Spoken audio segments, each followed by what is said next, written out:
How to fix iPhone photos blank in camera roll. iPhone camera roll photos blank. If you find, then here are the fixes. First, restart your iPhone.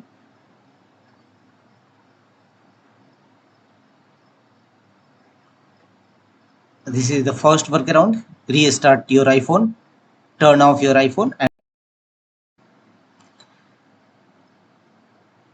the second method to fix this issue is tap on settings, scroll down, tap on general,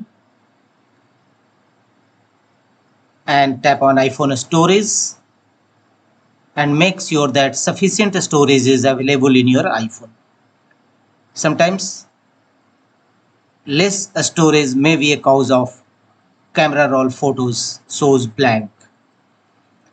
The next method is again tap on settings, scroll down and tap on your profile icon and tap on iCloud and tap on iPhotos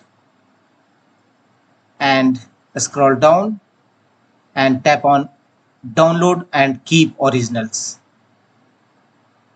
The iPhone is currently storing original photos and videos. So change these settings and your iPhone camera roll blank photos